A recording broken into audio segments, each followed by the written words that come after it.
Long before the empires of stone, long before cities crowned with towers, there existed a nation whispered about only in the pages of ancient revelation, a nation whose power echoed across deserts, whose presence shaped the landscape, and whose legacy, though buried under layers of sand, still stands as one of the greatest warnings the world has ever known. Yet, their downfall, their disappearance, and the force that erased them all remain a mystery to most people today. The Qur'an does not tell their story for entertainment, but for reflection, for understanding, for awakening. So let us peel back the sands of time and take our first steps into the world of the people of Aad, a world unlike anything humanity has seen.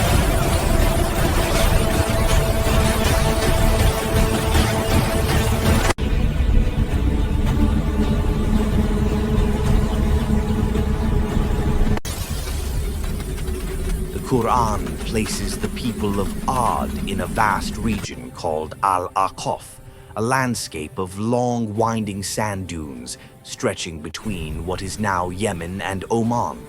In this harsh yet majestic environment, they rose to become one of the earliest and strongest civilizations on Earth after the time of Prophet Noah. The Qur'an tells us they were granted extraordinary physical strength, a firm establishment on Earth, vast resources, and the ability to build impressive structures supported by pillars. They were a nation that mastered their land. They carved their homes, raised their buildings, and walked with confidence that bordered on invincibility. But strength, when unchecked, can slowly grow into pride. And pride, when left unchallenged, becomes a path toward destruction.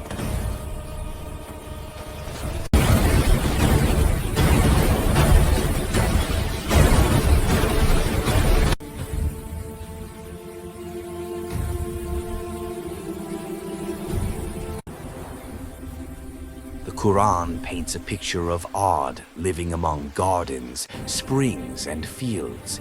Their lands were irrigated, fertile, and full of life. They enjoyed blessings that many nations could only dream of.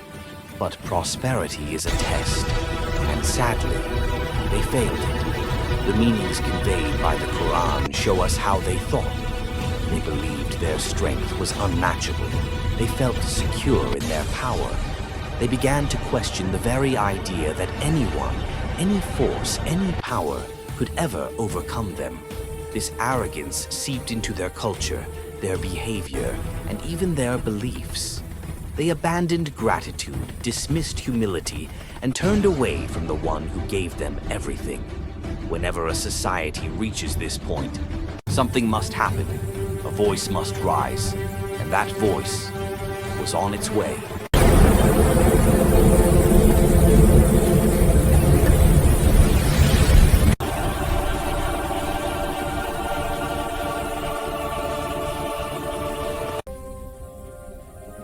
From within their own community, God sent them a messenger, Prophet Hud, a man who spoke their language, understood their customs, and cared deeply for his people. He did not appear as a stranger, nor as an outsider. He was one of them.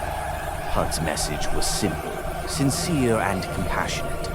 Worship God alone. Stop the injustice. Stop the arrogance. Show gratitude, and your blessings will continue and increase.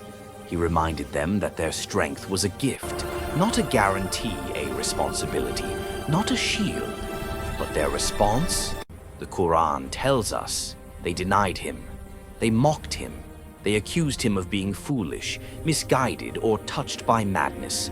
Their pride grew so great that no argument reached their hearts. And when truth is rejected repeatedly, the consequences begin softly.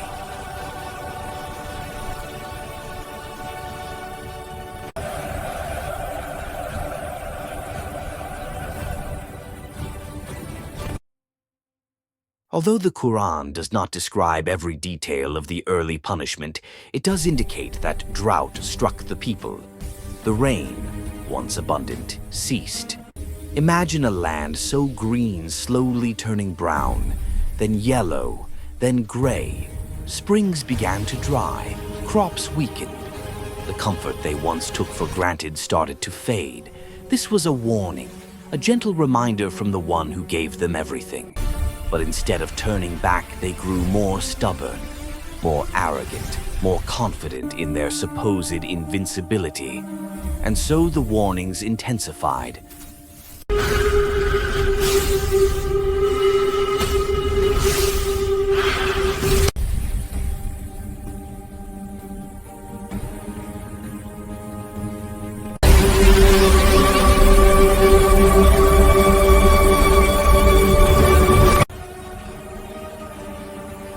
Then, one day, after months or years of hardship, they looked toward the horizon and saw something that filled them with excitement. A massive dark cloud approaching. The Qur'an tells us exactly what they said. They believed it was rain, the relief they had waited for, the return of prosperity, the end of suffering. They rejoiced, they celebrated, they pointed to the cloud with hope. But the Qur'an reveals a devastating truth. What they thought was mercy was actually punishment. The cloud carried something they would never expect, something that would bring their story to a shocking end.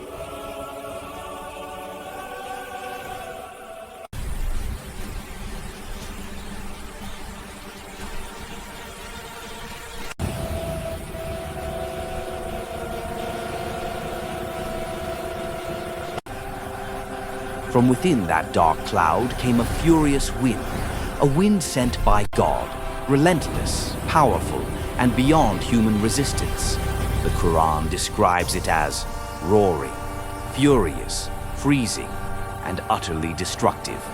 It tore through their land for 7 nights and 8 days, without pause, without mercy. Buildings that symbolized their pride were ripped apart. Men who once boasted of their strength were powerless. The wind lifted, smashed, and scattered them like uprooted palm trunks. Nothing survived its force, nothing stood in its way. The nation that believed no one could defeat them was brought down by a force they could not even see.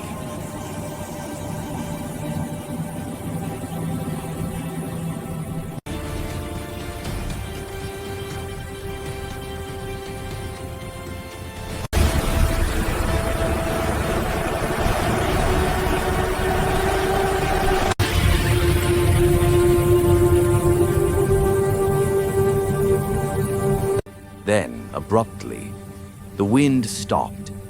Silence fell over Al-Ahqaf, a silence heavy with meaning. The Qur'an tells us that only their empty homes remained, their civilization vanished, their strength dissolved, their arrogance turned to nothing. But from this destruction, a small group survived, Prophet Hud and the believers saved by mercy, while the rest of their people became a lesson etched into history.